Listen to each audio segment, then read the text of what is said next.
just say, in case somebody's listening and they haven't encountered the book that we're talking about, it's called Dance Wise, just those two words.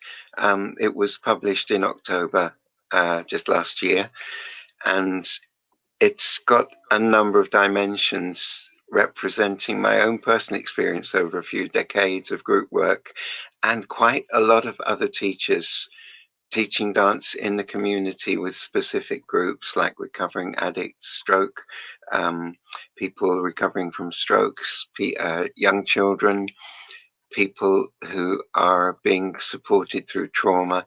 It's looking at some of the practical uses of dance and the feedback that people give about it. So, and in that context, yeah, I mentioned a dance called Valenki, which I think is a traditional dance. It's one that Bernard Bosian, the man I mentioned before, had a very strong role in the founding of all of this. He used to like to teach, and probably for exactly the reason that you say, because you have two circles that move in opposite directions, then find their way of becoming knitted together, and then each one becomes a sort of a gateway for the other, and they pass through and through. So there's a great sense of cooperative activity. In fact, it takes 5 minutes to learn and 5 minutes to dance. And it's like a whole day. I would say it's like a whole day of team building exercises. At the end of it, you feel this great sense of group achievement, unity. And not only that, but you've had fun. It's quite a playful dance.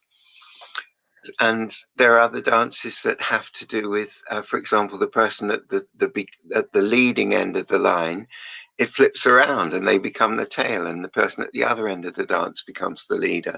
We call this the snake dance because the snake changes direction. There are many dances that we can use in team building, community awareness, and empathy, exploring empathy, really. It's got those dimensions to it. And I think something else you pointed out is about the muscle memory, that just by doing these dances, you're creating that important memory in your body, so that the more you do them, you can become more agile, you can become more balanced just by doing simple dances that build those particular skills as well.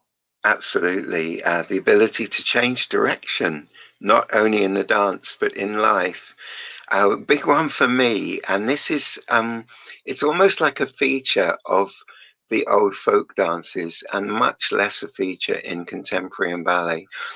Stamping, stomping, putting your foot down, dancing with a sense of solidity and presence. And the presence isn't just downward in the ground, it's also upwards. English people, when they do Greek dances, for example, tend to grow an inch or two because you can just feel it in the music. You grow into the sun. And that feeling of embodying your own presence and your own power in your physical body, not just in a concept. I feel that, well, I've had practice in it, in dancing. As I said, I was a shy person. I also was a person who was, I had difficulty with being assertive, putting my foot down and saying no. It seemed like that wasn't a very nice thing to do. And that put me in situations that really compromised me. Where I found I was doing things that I didn't want to be doing, but somehow I hadn't managed to say no. And I really think the dancing helped just to make it very natural and relaxed thing to say, well, actually, this is where I'm standing. And I honor you and where you're standing, but I need to be here where I'm standing. It's it strengthens your being as well as your muscles, I believe.